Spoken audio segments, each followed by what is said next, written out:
everybody, welcome. We are so glad that you are here today. Why don't you stand? Let's spend some time singing together this morning. Let's put our hands together. From urban streets to open plains, we are under one name. No one is lost or goes unseen, 'cause we're all loved by our King. And this is nothing ordinary. There is power in the name we carry.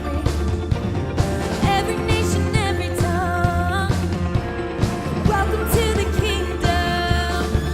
All the rich, all the poor, all the people, all yours.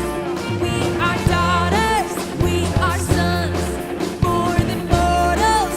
We are royals, we are yours. We are yours. We are yours. We are yours. Sundown, running free, different stories, one dream. We don't wonder, we belong. We found our home in the Father's love. Come on. This is nothing ordinary. Oh, there is power in the name we carry. Every nation, every tongue, welcome to the kingdom. All the rich, all the poor, all the people, all yours. We are daughters, we are sons, more than mortals. We are royals, we are yours. We are yours. We are yours. We are yours.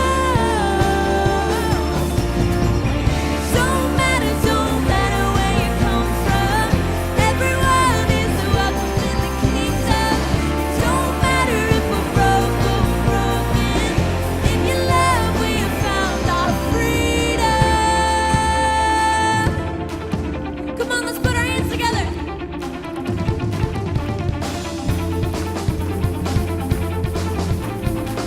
Let's sing this out. Sing all the rich. All the rich, all the poor, all the people, all yours. We are daughters, we are sons, more than mortals. We are royals, we are yours. We are yours. We are yours.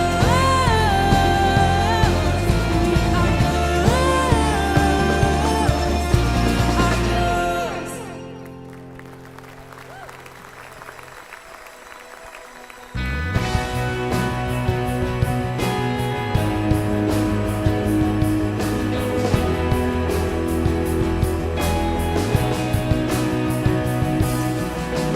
Look at the skies, I see your majesty. Your glory shines for all the world to see. Look at the cross, I see salvation rise. Your voice like thunder calls the dead to life. Our great God, a mighty warrior, our great God. You go before us, our great God is on our side.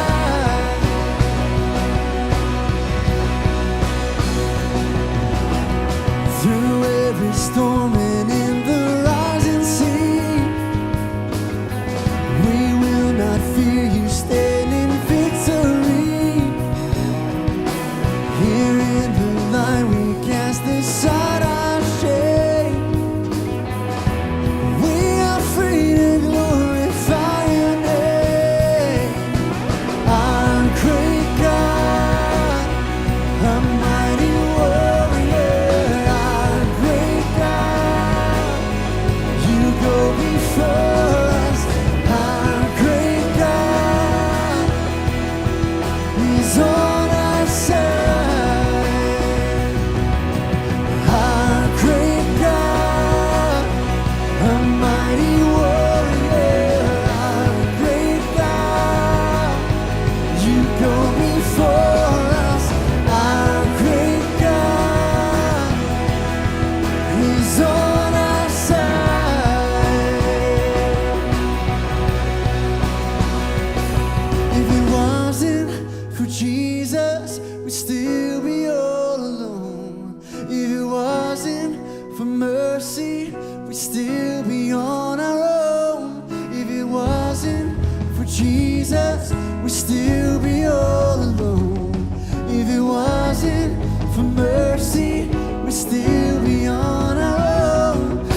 The bridge of that song just reminds me of who I was and where I was before I met Jesus. And I can't even imagine my life now without Christ in it. Let's just sing this bridge once more together, just with gratitude. Let's sing it. If it wasn't for Jesus. If it wasn't for Jesus, we'd still be all alone. If it wasn't for mercy, we'd still be on our own. If it wasn't for Jesus, we'd still be all alone.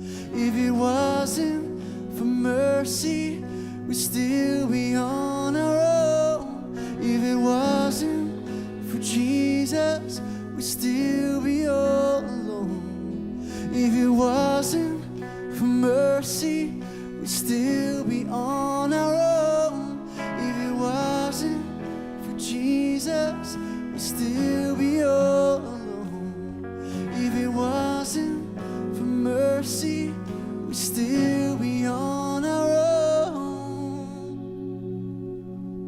And so God, today we just want to thank you for pursuing our hearts. Thank you for rescuing us. And thank you for changing us, God.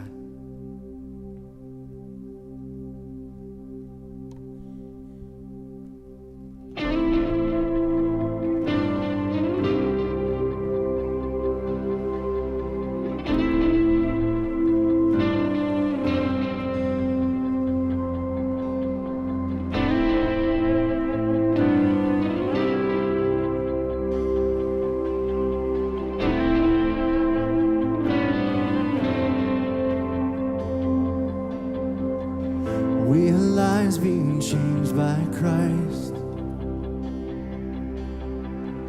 As our tangled hearts unwind, we were bound, but we've been untied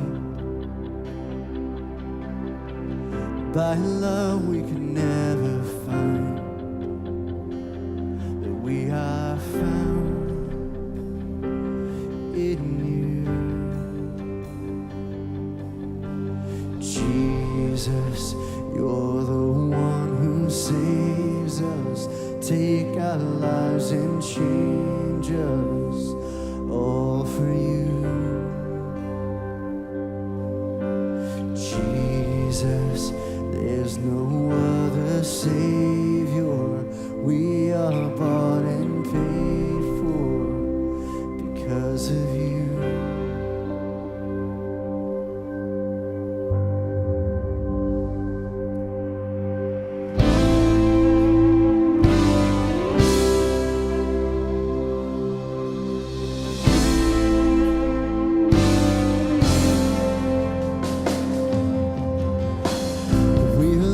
Being made brand new,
so good singing with you. Why don't you share your name with a few people around you?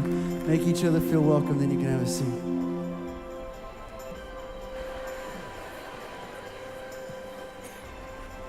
Well, hey, good morning, everyone. Welcome to LCBC. My name is Ryan, and I just want to say we are so glad that you're here with us today, and we would love to know that you're here with us as well. So do me a favor, grab this program right now, open it up to this first page. It says About You. Grab a pen and fill that out for me, all right? It's just a simple way for us to connect with you. Please do that. And while you're doing that, I want to highlight a few things that are in the program this morning. Right on the back of the About You page says Newcomers, right? If you have yet to get to Newcomers, we would love to have you come. We'd love to get to know you a little bit while you get to know us as a church. Our next Newcomers is coming up in early October. I think your program says October 1st, actually. Actually, it's going to be October 8th. So check that box. Come join us at Newcomers. Right below that, you'll see that at the end of November, we're celebrating baptism as a church. Individuals who are coming forward and saying, I'm a life that's been changed by Christ. We're going to share their story. We would love for that to be you, okay? Check that box. We'll take you through the baptism process, and then we'll celebrate together at the end of November. All right, in just a moment, the ushers are going to come, and they're going to send a basket on down your row, and this is our chance this morning to say, God, I love you, and I want to trust you with my finances. And so take the opportunity as the basket passes. You can also throw your About You card in as the basket passes. And while all that's happening, I want to bring your attention to one more thing in the program. Okay, it's this blue card right here, and it talks about life groups. At LCBC, we really believe in connecting relationally around the church through life groups. And right now is the perfect time to start a group for two reasons, okay? The first is this. In a few weeks, we're about to launch into a new series called Invisible War. And it's really about the internal struggle, the wrestle that we have, and the spiritual forces that are at play. This is going to be a great series for conversation. We're going to be talking about this series a lot. And so what we're doing is we're creating content, we're creating questions specifically for life groups. So you're going to have the material there to already talk about. So that's the first great reason why now's the time to start a group. Now you might be going, Ryan, but I don't know what to do in a group. I'm not sure how it's supposed to go. Here's the second great reason that now's the time. Tonight is life group launch, okay? Come on out tonight. We will take you through a life group experience. We will resource you. We will make sure that your group is going to get started off on the right foot. So come on out tonight and get intentional about relationships here at LCBC. All right, so check this out. About two months ago or so, I'm hanging out with my son, Asher. He's 5 years old. And I say to him, hey, buddy, what do you think about playing soccer this fall, like on a team, right? We've been in the backyard, kicking the ball around, having fun. And so what do you think about playing? And his answer was great. Emphatically, he's like, no way, Daddy. Don't want to play soccer. I'm like, oof, okay. So then Missy and I did what any great parents would do. We signed him up anyway, right? Of course, yeah. Told him we signed him up. Man, he's still like, no way, Dad, I don't want to play. You know, his first practice is coming up, and it's like pulling teeth to get him to his first practice. My goodness. And then he finally gets there, and he experiences soccer. And the experience he has is so much better than the expectation he had for it. He loves it. Then he gets to wear cool cleats and run around and kick kids in the shins for an hour. You know, he gets a cool jersey. Man, he loves practice. Now he wants to do practice with me like in the middle of the week. The experience was so much better than the expectation he had. Does that ever happen to you? Man, or maybe you were nervous about something, you had some apprehension about it, and then you stepped into it, and it was so much better than you could imagine. I'll tell you what that was for me. That was serving here at LCBC. Man, I had so many questions. How would I fit? What could I do? How could I even help? And then I just decided to take a leap and jump in. And guys, I could not explain how much life it brought me. Man, I grew personally, I grew my friendships, I grew spiritually as well. It brought me so much life. Here's the deal. Mondays are coming. Monday nights are coming. We're excited to start these new gatherings, have these new options, but we're excited for the new opportunities that are available around the church in serving as well. We would love for you to come join us. Come join our team. Come be a part of it. Maybe right now you're nervous. you've got some apprehension, right? Here's what I believe. I believe the experience can be way better than the expectation you're creating for it. I believe that serving for you can bring just as much life as it brought me. So as you leave today, do me a favor, stop by our big serve area out in the middle of the atrium. We've got a whole bunch of different serving opportunities up on that board. And here's what I would love. I would love for you to sign your name on a green card, to pin it to that board, and to say, yep, I'm going to give it a try. I'm going to jump in. I'm going to join the team. I'm going to help make Mondays happen here at LCBC. Glad you're here with us. Another week is safe. Let's check out the screens together.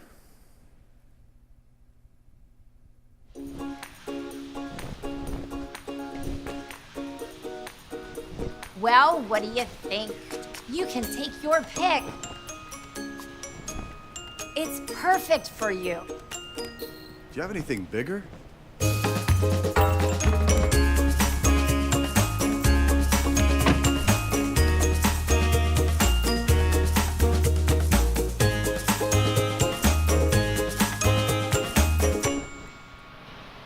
So options are nice, and we realize on the weekends there are a lot of things going on, whether it's sports with your kids, whether you're traveling, whatever it may be. And we think it's important that we all gather together on a regular basis. And so Monday nights, starting on October the 9th on 7 of our 9 campuses.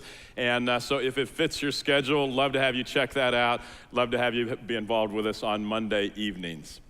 So I want to tell you a little bit about something that happened this week. LCBC losing somebody that's very dear to LCBC. LCBC started just about 31 years ago in the home of Don and Joyce Hershey. And this past week, Joyce, kind of her 2-year battle with cancer ended, and Joyce is now in heaven. And you may not have ever actually met Don and Joyce firsthand. Maybe never shook their hands, maybe never got to talk to them or would feel like you know them.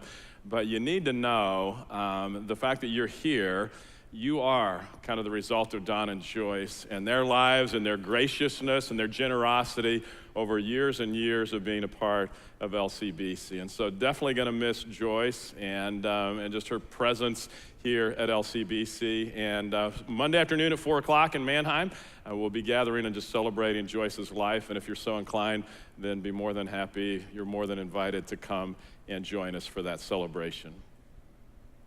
Last spring, Ruth and I were out in Southern California, and I was actually meeting with a church in the suburbs of San Diego. This was a historic church of about 2,500 people, and they had invited me to come and just tell our story of what God has done here at LCBC, and specifically, they wanted to hear about what is it like to be a church with multiple campuses. They had one, they were thinking about adding a second, and so it happened to be on a Monday night, and we were in their auditorium, and this was a group of about 75 to 100 of their leaders, and so they took out about 4 rows across the front of the auditorium. They brought in tables with tablecloths and candles and fancy food, and just we met. It was a beautiful setting. And after dinner, they asked me just to share our story. So I did. Talked about the fact that we started 31 years ago in a garage, the garage of Donna Joyce Hershey, with about 35 to 40 people. Talked about the fact that now we're a group of about 15,000 people on 9 campuses, soon to be 11, with one kind of little seedling that we're going to try in Shamokin with about 30 people. And so talked about our story, and I told them our mission. I said our mission is to introduce people to Jesus, and then together we fully follow him. So I kind of described all of that to this group, and it was a great time. And at the end of the time, at the end of my talk, they opened it up for questions and answers, and it was a lot of fun. I thought it was a stimulating conversation. I thought my answers were great, and I was really enjoying myself. And then one particular lady that was sitting kind of right over here to the front around the table, and she raised her hand to ask a question. Now, this woman had been introduced earlier in the evening. She was introduced as the person that was making it possible to launch their next campus. It was going to be at her home that they were going to meet. She had apparently a very large home that 75 to 100 people could fit comfortably in. And so because of her graciousness and goodness and generosity, they were going to be able to launch this new campus. So it's real obvious that this woman was very important to the evening and important to that particular church. So she raises her hand to ask a question. And she begins by saying, it's obvious that you're doing a good job of introducing people to Jesus, but, And whenever you're in a conversation and somebody makes a statement and it's followed with but, then you know, okay, something's coming that you're not necessarily going to want to hear. And so her comment was this. She said, it seems like you're doing a great job introducing people to Jesus, but what are you doing to teach people a biblical worldview? And in their church, this was a phrase that they use all the time, biblical worldview. It's actually what they're known for. They're known throughout the country for teaching a biblical worldview. And it's kind of a phrase that it can mean several different things, but really, what are you doing to kind of help people grow up in their faith of Jesus Christ? Now, instantly when she asked the question, warning bells go off in my head because I knew, or at least I assumed I knew what she was asking. Bottom line, my assumption was she was saying this. Yes, you're introducing lots of people to Jesus, but surely you're a shallow church. Yes, you're introducing lots of people to Jesus, but surely your people are shallow. We are deep and strong because we teach people a biblical worldview, which you do not, and so therefore you must be shallow. We are not. And inside of me, my emotions begin to stir, and the hair on the back of my neck goes up, and I'm getting hotter and hotter, and I'm thinking, David, don't say anything stupid here or the wrong thing. And it's the kind of question I've been asked before. If you've been a part of LCBC for a couple of weeks, you've heard the same kind of comments and ask of us all the time. Sure, you're big with lots and lots of people, but there's no way you could actually be growing people into disciples of Jesus, could there? I mean, what are you doing to help people grow up in their faith? What are you doing if somebody wants to become mature in your church? And in our language, if we were to talk about it, again, we'd go back to our mission statement, say, yeah, we want to introduce people to Jesus, but what are we doing to kind of all become fully devoted followers of Jesus? What are we doing to do that? And so I thought for a moment, and I thought all kinds of things I could say that I shouldn't say, and so I ended up saying something stupid, but it wasn't bad stupid, it was just a lame answer that I kind of spurted out there that made no sense whatsoever, and I think everybody just kind of sat there confused, and then we went on to another question, and at the end of the evening, as I walked out to the car and got in the car, I just sat there and thought for a moment, just said, you know what? If I can't answer spur of the moment, what is our process? What is our system so that we're sure that we're all growing up to fully follow Jesus? If I can't answer, and I know we've got one and it's great, it's simple, it's succinct, but if I can't even describe it, and it's my job to do that, I mean, I live it and I breathe it, if I can't answer that question quickly, then how can anybody else answer that question quickly as well? So let me just tell you my goal for today. My goal for you today is that I want you to understand our process, our system, our strategy for you and I to become all that God desires us to be. Do you realize God has desires, God has plans for each and every one of us, and so what is the process for us to become everything that God would want us to become? And can I just tell you, if you're new to LCBC, if you're here for the very first time today, I'm not gonna try to talk you into the fact that you ought to be following Jesus. That's not my purpose today. That's a discussion for another time. I'm not gonna try to convince you that the same God that created our universe with all of its enormity and all of its vastness, the same God that created our earth with its beauty and with its majesty and the awe of our earth, the same God that created the universe, same God that created the earth, is the same God that created you.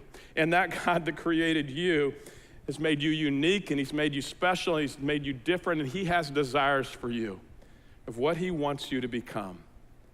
And I'm not gonna try to talk you into the fact that you ought to follow him. That's a discussion for another day. But what I do wanna do is get real specific and say, okay, how do each of us become the person that God desires us to be? And so we're in this series that we've entitled Safe Church. And if you haven't been here the last couple weeks, you can go back and pick it up online. Scott's done a great job of just talking about why we do what we do as a church, why we don't play it safe as a church. And so you want to go back and pick that up. Specifically today, I want to talk to you about why we don't play it safe as a church in order to help us become all that God desires us to become. We say, let's not do it the way that just feels comfortable or safe. And so to find out what God desires us to become, I want you to grab a Bible, if you would, and open it up to Matthew chapter 28. There's some of the seats around you if you don't have one with you. Matthew chapter 28. If you want to pull out the app on your phone, you're welcome to do that. Matthew chapter 28, page 760. I'll tell you the page number, and the Bible's there at your seats. Page 760, and the Bible's there at your seats. Now, as you open it up, let me just say, Jesus has actually lived, he's breathed on earth for 33 years, but then he was crucified on a cross. He died on a cross and he was buried. But then this miraculous thing happens. After 3 days of being buried in the tomb, Jesus comes back to life. And as I say that, then you may say, David, that's such an astounding, bizarre thing to say. Bizarre that you would even think that we would believe that anybody could die, hang on a cross, die, be put into a grave, and come back to life. You'd say, how in the world can you expect us to believe something like that? And let me tell you why I believe it. In part, it's because 500 people saw and actually interacted with Jesus after he was crucified on a cross, after he was buried in a tomb, after he came back to life. 40 days after he comes back to life, Jesus spent walking, talking, interacting with more than 500 people before going on to heaven. And so I look at this, and these people, after walking, talking with Jesus, I mean, they were his followers before. And when he died on the cross, they thought it was over. They thought this man that was going to be this wonderful thing for them, they thought it was over. Never, ever did they expect him to come back to life. And when he does, they're just blown away. So they become rabid followers of Jesus. They'll do anything he asks them to because they've seen this amazing thing, this miraculous thing happen. Doesn't happen to anybody else to come back to life. And so, yeah, Jesus, you tell us what to do, we'll do it. So Matthew chapter 28, verse 18, Jesus is about to go back to heaven. He's saying, look, this is it. This is the bottom line. This is what I desire for each of you. Jesus came, verse 18, and told his disciples, I have been given all authority in heaven and on earth. Therefore, go and make disciples of all the nations, baptizing them in the name of the Father and the Son and the Holy Spirit. Teach these new disciples to obey all the commands that I have given you. And be sure of this, I am with you always, even to the age of the earth. I will never leave you. I've been given authority over all of heaven, all of earth, even though I was hanging on the criminal's cross, even though I was buried in a tomb, very much alive, and now I've been given authority over all things. He says, this is what I desire for you. He says this, therefore, go and make disciples of all nations. Now, Jesus uses a term. He says, make disciples, a term that we don't really use much today. It's an ancient term. The idea of a disciple is a student of somebody else. And as soon as I use the word student, then I would imagine it conjures up images for you of what it was like to be a student. And most of us, when we think about being students, we think about our experiences growing up where we spent 8 or 12 or 16 or 20, some of us 24 years in classrooms, sitting and listening to a teacher, an instructor, a professor dump information on us. And so that's what we think of when we think of being a student. And that's, why wouldn't we? That's what we've experienced our entire lives. But you need to understand when Jesus uses the term disciple, he's not talking about sitting in classrooms. When Jesus talks about being a disciple, he talks about being a student who goes to school on somebody else, who says, you know what, I'm going to follow that person because I want to be like that person. So I'm going to listen to what they say, and I'm going to do what they do, and I'm going to hear how they think and how they react to different situations. And I'm going to follow him 24 hours a day because I want to be like him. I want to be like her. And so Jesus says, go out and make disciples of him, of Jesus, of all nations. And here's what I want you to know. Each and every one of us are invited to be a disciple of Jesus. Each and every one of us have the opportunity to be a disciple of Jesus. The ball's in our court, and we can either accept the invitation, we can reject it. As you contemplate the answer as to whether or not you want to be a disciple of Jesus or not, let me just tell you what being a disciple does not involve, what it's not, okay? A disciple is not about sitting in a classroom. So again, get the student mentality that we have in our education system where you sit in a class and you're dumped information on top of you. Somehow you hope to retain it. And so it's not about sitting in a classroom. It's not about acquiring lots of information. Though there is information to acquire, it's not even about that. It's not about your age. You could be 8 years old and be a fully devoted follower of Jesus. You can be a disciple of Jesus at 8 years of age. You could be 88 years of age and be a devoted follower of Jesus. It's not about age, not about gender, not about your physical appearance. So it doesn't matter how you look. It doesn't matter the color of your skin. It's not about any of that. It's not about social standing. And you may say, you know what, I feel like I'm at the bottom of the social ladder and everybody steps on me, and it's not about that. It doesn't matter how low or how high you are on the social ladder. You are invited to be a disciple of Jesus. It's not even about your personal history.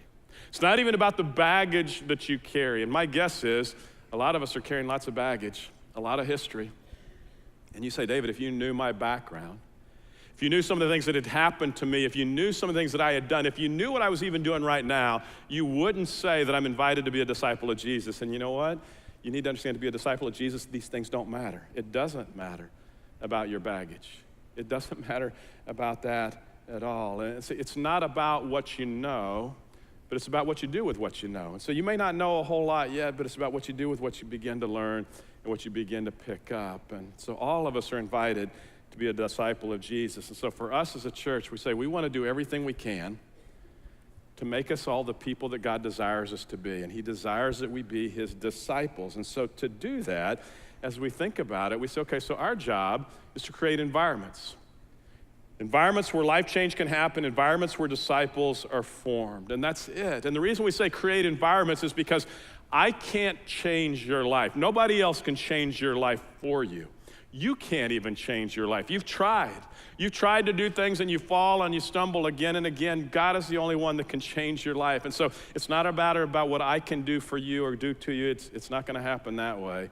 Instead, it's about being environments. And what's interesting is any environment, life change can take place. But there are some environments that are more conducive to life change than others. And so for us, it's figuring out, okay, what are the environments that are most conducive for life change? And so we talked about it for years and years.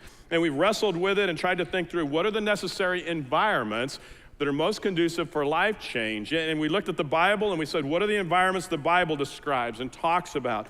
We looked at our own lives and said, what are the environments that we've been in where our lives have changed? We looked at church history, said what throughout church history involved life change? And then we also look at other churches and we say, what are they doing? What can we learn from them? And so bottom line, we've come up with 4 environments. So we say, if you take everything else away, and if you want to become everything that God desires you to become, these are 4 environments that you just got to get involved in. You've got to get yourself engaged in these involvements. So if you haven't yet taken an outline, let me ask you to grab one. There's one in the program. I want you to just kind of follow through with me because I want you to understand what these 4 environments are, because this is how life change happens. This is how we become all that God desires us to be. Now, one other passage I want us to look at before I give you the 4. Grab in your Bibles, open it up to 1 Corinthians chapter 12. It's page 877.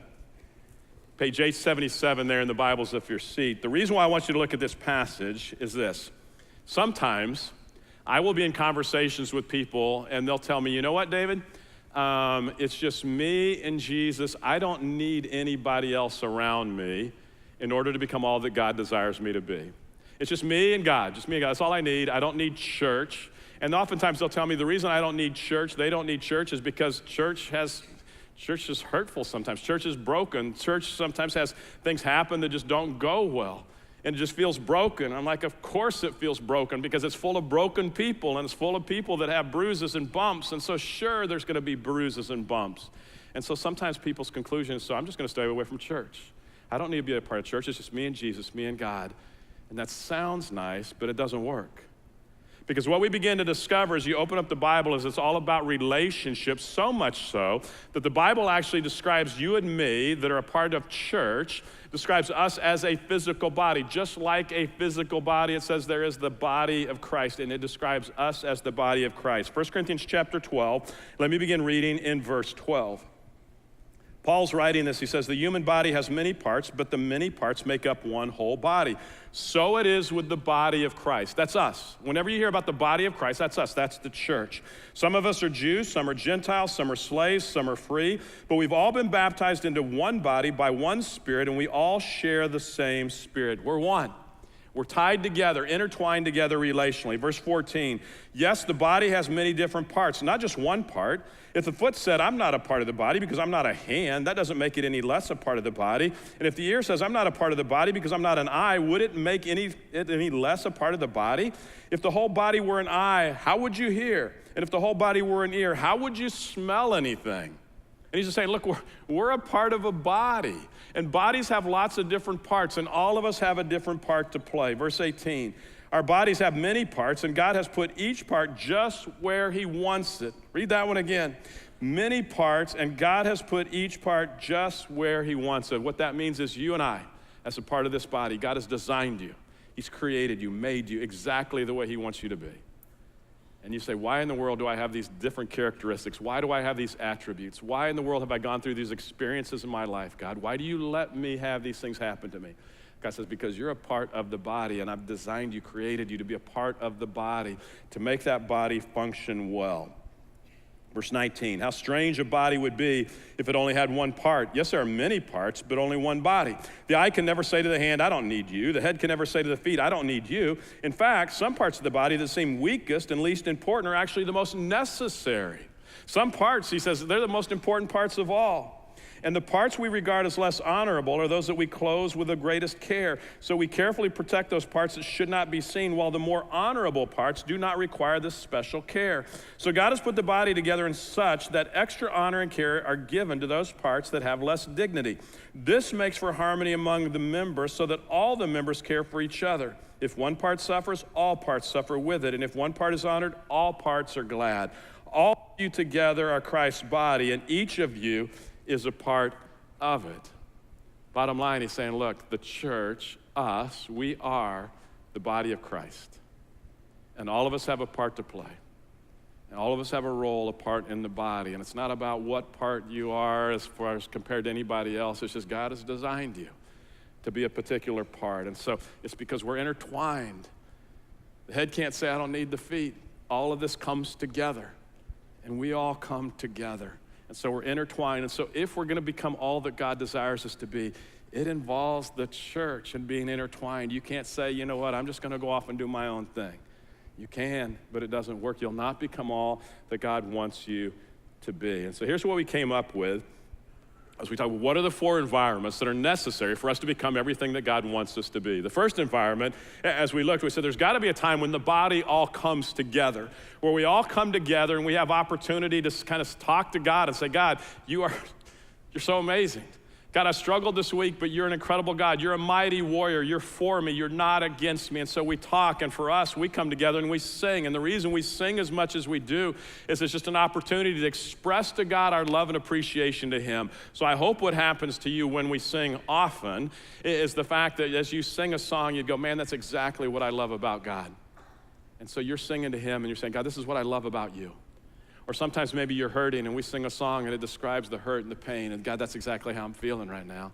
And we're just talking to God as we sing, but there's a second element to it. Not only do we talk to God, but we listen to God. And so we open up the Bible and we listen to God. We say, God, tell us how to do life and tell us how to do life well. And so as we look at the 4 environments, our first environment, gathering together on a regular basis, just showing up and saying, man, let's gather together, express our love and appreciation to God, but let's also hear from God as we learn how to do life and how to do it well. And it's got to become part of our routine, our normal rhythm of life where we show up on a regular basis. Not only do we gather together, but again, we're a body, we're intertwined. So somehow, we've got to connect well relationally with other people. Growth, maturity happens as we connect with one another relationally. And so as we gather, we can't do it alone. We can't do it in isolation. It's intentional relationships. You can be in relationships with people, it's not going to move you closer to Jesus and being more like Jesus. As a matter of fact, it'll take you the opposite direction. So it's intentional in that let's be involved in relationships where we can just encourage one another to be more and more like Jesus Christ, where we can talk through questions, where we can dream together, where we can challenge each other, where we can share our hurts with each other, where we can care and hold each other accountable, connecting with people relationally. But it's not even just about gathering. It's not about just connecting. There's another element to this. And as we look at this third element, again, we're part of a body. And as we read, God says, I've given each of you a specific place to be a part of that body. And so the third environment is serving and fulfilling the part of the body, whatever function it is that God has created us to fulfill. And so it's beginning to figure out, okay, I need to understand what part of the body I am, and then I just do that function, and I serve together because, again, we're intertwined, and we work together. But again, a body, just by itself, why have it? And so the fourth environment is just getting out and loving others. Where the body reaches out, it's not just to be a body, but it's to reach out, be the body of Christ, love others, get involved in our communities, and say, what can we do to impact others? What can we do just to love on other people outside of the body of Christ? And so bottom line would say, environment's necessary for us to become everything God desires us to be. Gather, connect, serve, and get out. Now, as I give you those 4, you're sitting there saying, David, okay, I thought you were going to tell us something new. I thought you were going to tell us something real glitzy and glamorous and exciting. I thought you were going to tell us, here are the 24 classes I need to take in order to become everything God wants me to be. Here's the potion I need to drink in order to become everything that God wants me to be. It's not that. It's not glitzy. It's not glamorous. It's 4 things. Gather, connect, serve, and get out. Now, you may say, okay, that's good, David. I'm good at gathering. I show up from time to time and I gather every once in a while. I serve. I'm fine. You just need to understand if it's only 2 of the 4 that you're involved in, you will not become everything that God desires you to be. You know what I'd liken it to is driving a car with 4 tires. 4 tires, gather, connect, serve, and get out. All 4 of them are necessary for that car to run well. Have you tried to drive a car with 1 flat tire? Doesn't go well. And so you may say, I've got 3 of these things. I'm gathering, I'm connecting, and I'm getting out. I'm just not serving. Then you're running on 1 flat tire. Some of us are running on 1 tire. All we do is gather. So you've got 3 flat tires and 1 good one. And God says, you're not ever going to become everything that he desires you to be unless all 4 of these are running and working well. And they're happening on a regular basis. It's not a matter of saying, I'll show up once every couple months and gather. I'll serve once a year. Sure, I'll do that. You know what? I'll get out in the community every couple years or so and do something in the community. Instead, the key to becoming everything that God wants us to be, and again, it's not fancy, it's not glitzy, it's involving ourselves in these 4 environments again and again and again. Redundancy matters. And you go, oh, but I've done that before, David. Redundancy matters. Life impact takes time, and it just matters. If you and I were to go out to Los Angeles together, and we would go down to Hollywood Boulevard, we could walk down Hollywood Boulevard, and on the sidewalk, we would find stars placed there in the concrete. Stars with the names of various movie stars, celebrities, TV stars, musicians, all kinds of stars. Johnny Cash, Tom Cruise, Julia Roberts, Leonardo DiCaprio. Even that great band ABBA has a star there on the Hollywood Boulevard. And if you look closely, if we keep going long enough, we'll also come across the star of a man by the name of Fred Rogers. Fred Rogers appeared on the program Mr. Rogers' Neighborhood, did it on PBS for 33 years. And if you're old enough to remember the program, you're likely to remember how every episode began. You could probably sing the opening tune. The piano music begins. Mr. Rogers walks through the door. As he walks in the door, he smiles, he waves, and he's singing that theme song. It's a beautiful day in the neighborhood. And his solo continues as he walks down a short flight of stairs, opens the closet door, takes off his sports coat, puts on a zippered sweater, which I don't even know if they still make zippered sweaters or not anymore. But he comes in, puts on the sweater, sits down on a bench, takes off his dress shoes, puts on his sneakers, and when he finishes his wardrobe change, then finishes the opening number with an invitation. He says, won't you please, won't you be my neighbor? And again, if you've seen it before, you go, oh man, I can picture that happening. If you haven't, it looked kind of like this.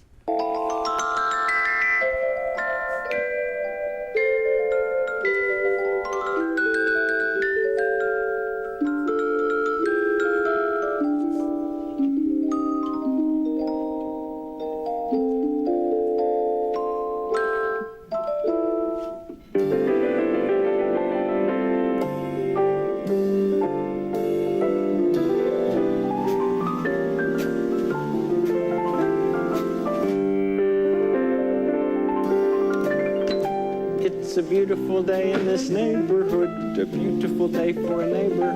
Would you be mine? Could you be mine? It's a neighborly day in this beauty wood, a neighborly day for a beauty. Would you be mine? Could you be mine? I have always wanted to have a neighbor just like you. I've always wanted to live in a neighborhood with you, so let's make the most of this beautiful day. Since we're together, we might as well say, would you be mine? Could you be mine? Won't you be my neighbor?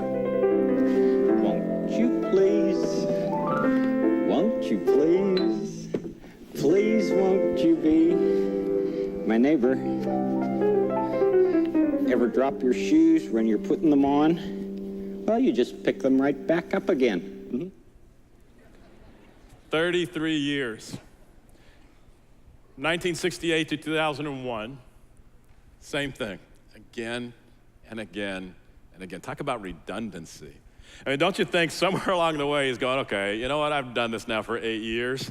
I've walked in, I put on the zippered sweater, I've put on my sneakers for 8 years. Or don't you think if you don't think you get tired of it after 8 years, don't you think 16 years down the road? At some point he's going, can we not change the song? Can we not do a different kind of sweat or something, or double that 32 years down the road? You've got to be kidding, same song, but he does it for 33 years in a row.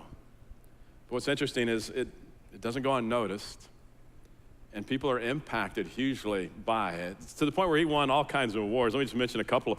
4 Daytime Emmy Awards. He received the Lifetime Achievement Award, Television Hall of Fame he was entered into, the Presidential Medal of Freedom he received.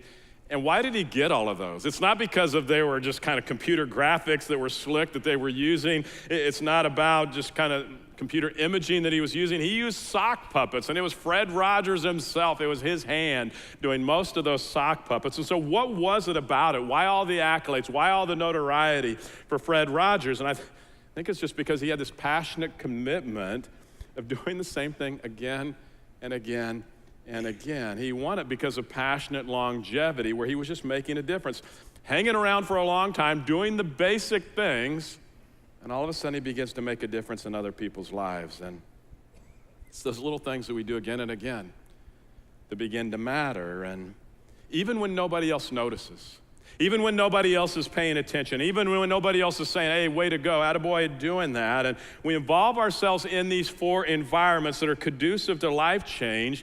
And the amazing thing is God is in those environments, and God shows up, and he begins to do amazing things. I like what Jeff Manion, author, Pastor Jeff Manion says. He says, sometimes in a season of faithfulness, sometimes when we're in those 4 environments and we're just doing them again and again and again and again, and we're thinking, oh man, I've been doing this for 8 years. I've been doing this for 16 years. Can I not do something different? In a season of faithfulness, the power of God breaks through in remarkable ways. As we do the redundant thing again and again, God shows up, and he does remarkable things. Giants tumble. Fire falls, and the mouths of lions are shut. Sins are forgiven, destructive habits are broken, and alienated families are restored. God shows up, and lives are changed. And all of a sudden we're different, and other people around us are different because we just did the redundant thing again and again and again. Can I give you an example of how this actually works? Example of how this happened just a few months ago at our Columbia Montour campus. I could give you thousands of examples. And this is one for as we serve in whatever capacity, whatever part of the body we serve in. Sometimes as you serve, I mean, what I know about you when you serve around LCBC, you're not doing it because you're bored. You're not doing it because you have nothing better to do with your time. You're busy people. You're important people. You've got lots of things going on in your life, so you don't do it because you're bored or have nothing else to do. You do it because you understand that, man, this is the way to become all that God desires me to be.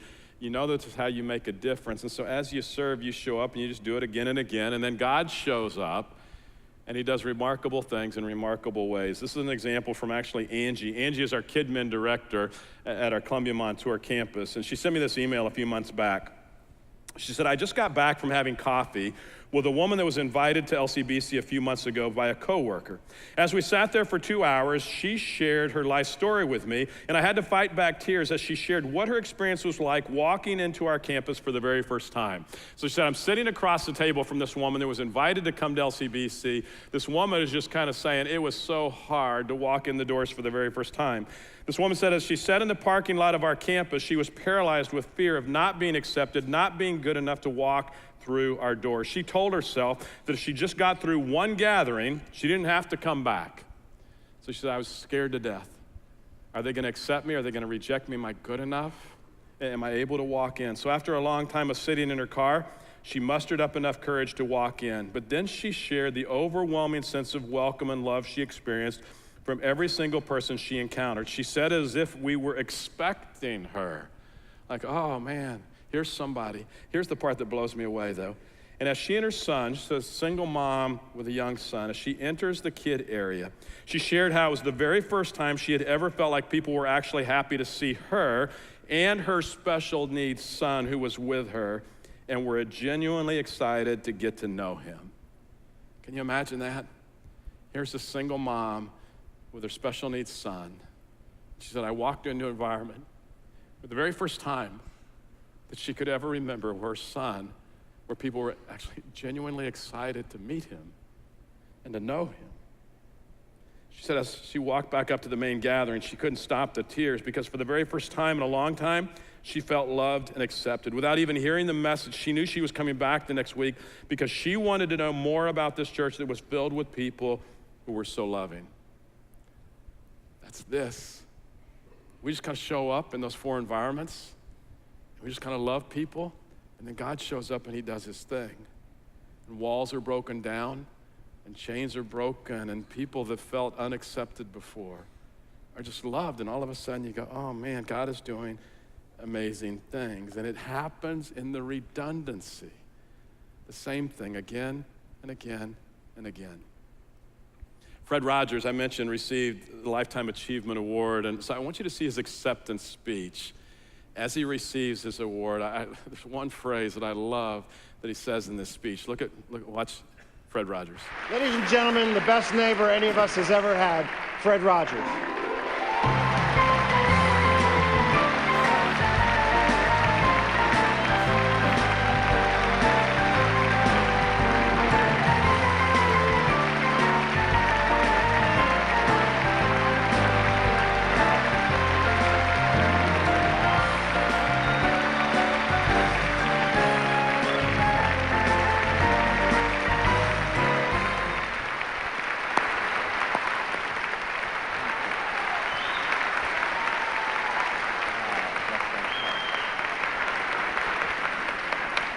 For giving generation upon generation of children confidence in themselves, for being their friend,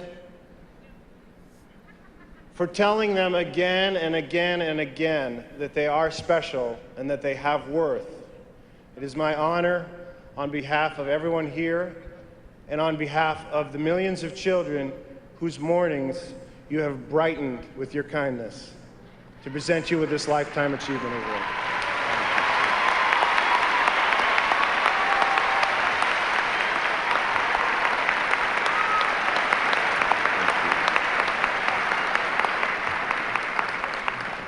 Oh, it's a beautiful night in this neighborhood. So many people have helped me to come to this night. Some of you are here, some are far away, some are even in heaven. All of us have special ones who have loved us into being. Would you just take, along with me, 10 seconds to think of the people who have helped you become who you are? Those who have cared about you and wanted what was best for you in life. 10 seconds of silence. I'll watch the time.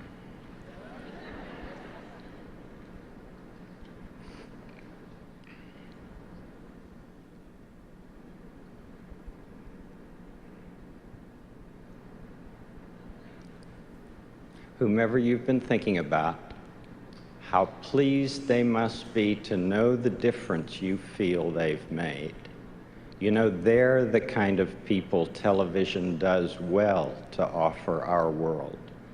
Special thanks to my family and friends and to my co-workers in public broadcasting, family communications, and this academy for encouraging me, allowing me all these years to be your neighbor. May God be with you. Thank you very much.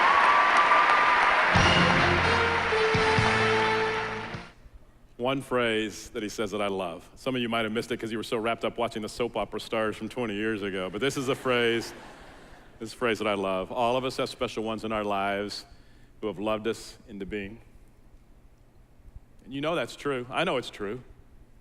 There are people in your life, there are people that have been in my life that loved on me and cared about me and encouraged me and loved me into being. The same thing has happened to you. You've had people that have loved on you and cared about you and loved you into being. And you know what, as I watch that, I just kind of picture, I don't know how it happens in heaven. I don't really know exactly what happens. The Bible talks about us getting crowns in heaven, not necessarily awards. But my guess is Joyce Hershey, who's now been in heaven about 5 days, my guess is she's already had her ceremony.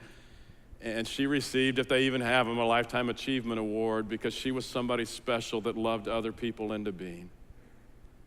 And I look at it and I go, there's 15,000 of us that show up here every weekend because somebody special loved us into being. And that's an amazing thing. But here's the cool thing. Can I tell you what God desires for you and for me? God desires not only that we're loved into being, but God desires that we become the special ones, that you become the special one, that you love other people into being. It's not just that you're loved into being, but you love others. That's what we're called to do. That's what a disciple does, is love other people into being. And I look at heaven and I go, okay, Joyce has got to be there. And they're saying, Joyce, you were one of those special ones. And God's desires for you, and God desires for me. What he wants us to become are people that love other people into being. And so we get involved in these environments, these 4 environments again and again and again. And yes, they're mundane, and yes, they're routine, and yes, you've done them before. It doesn't matter. It's our system for following Jesus. It's not about just getting lots of information. It's not shallow. It's not watered down. It's life-changing, and it's all about loving other people into being. And that's exactly what I wish I would have been able to say to that woman in San Diego last spring. So you know what we do? We have a system that allows us to love people into being. And LCBC, can I just say, man, I hope we involve ourselves in these 4 environments. I hope we do it often. I hope that we do it well. And as we do, may we never stop loving people into being. And if at the end of the gathering today, you'd say, I just would love to pray with somebody. Maybe it's been a tough week for you. You'd love somebody to pray with you. Then after every gathering, to my right, you're left down in the front on all of our campuses. There are people there that would love to pray with you. Or if you'd say, I'd love to get engaged in these 4 different environments, I just don't know how, then out on every campus and every atrium, there's a next steps area. Stop by there. They'll say, hey, here's how you can plug in and be a part of the body. Start doing the thing that God's designed you to do. Or here's a way to get connected in intentional relationships. Whatever it takes. May we not ever stop loving people into being. Heavenly Father, God, I just step back and I say thank you for loving me. In spite of all my shortcomings, in spite of all of my baggage, in spite of the things and times that I mess up so often, God, I just say thank you for loving me into being. Thank you for bringing people around me that shaped me, that cared for me, that loved on me, and allowed me to be the person I am today. And God, thank you for having desires for me, for each of us, to become more than we could ever dream or imagine that we could become. God, I ask that we would not only find ourselves being loved into being, but God, we would actually go a step further. That as we become disciples of Jesus, followers of Jesus, fully following him, that we would become the special ones, that we love others into being as well, that others can come behind us and say, you know what, the reason why my life is different is because she was a special one that loved me into being. God, you stepped into our lives and rescued us with all of our junk and all of our messes. You sent Jesus, the rescuer, to change our lives. Thank you for changing us. Thank you for the lives that you're going to continue to change in the future. Thank you for Jesus, our rescuer, and I pray in Jesus' name, amen. He's our rescuer. He's our rescuer. We are free from sin forevermore. Oh, how sweet the sound. Oh, how grace abounds. We will praise the Lord, our rescuer. There is good news for the captive, good news for the saved. There is good news for the one who walked away. There is good news for the doubter, the one religion failed. For the good Lord has come to seek and save. He's our rescuer. He's our rescuer. We are free from sin forevermore. Oh, how sweet the sound. Oh, how the Lord our rescuer. He's beauty for the blind man, riches for the poor. He is friendship for the one the world ignores. He is pasture for the weary, rest for those who strive. Yeah, the good Lord is the way, the truth, the life. Yeah, the good Lord is the way, the truth, the life. He's our rescuer. He's our rescuer. We are free from sin forevermore. Oh, how sweet the sound. Oh, how grace abounds. We will praise the Lord our rescuer. So come and be chainless. Come and be fearless. Come to the foot of Calvary. There is redemption for every affliction here at the foot of Calvary. So come and be chainless. Come and be fearless. Come to the foot of Calvary.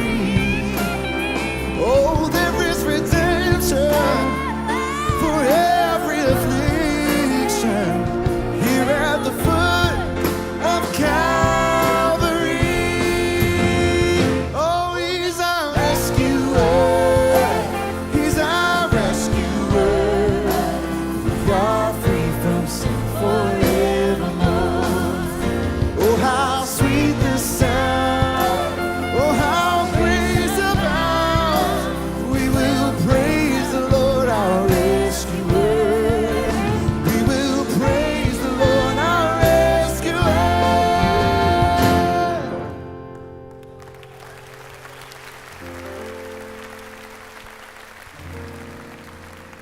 Man, what a great challenge today. What a reminder. Following Jesus, becoming fully devoted followers of Him, we make it harder than it needs to be. It's really about gathering, connecting, serving, getting out in our community, doing those same things, the mundane, every day in and day out, week in and week out. But when we do that, we become representatives of Christ. We put Him on display, our rescuer, and we become beauty for the broken. And in that, we get to love people into being. Let's do that this week. God bless you. We'll see you next week.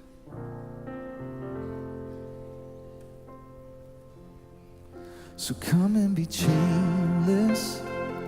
Come and be fearless. Come to the foot of Calvary. There is redemption for every affliction here at the foot of Calvary. So come and be chainless. Come and be fearless. Come to the foot of Calvary. For there is redemption for every affliction here at the foot of Calvary.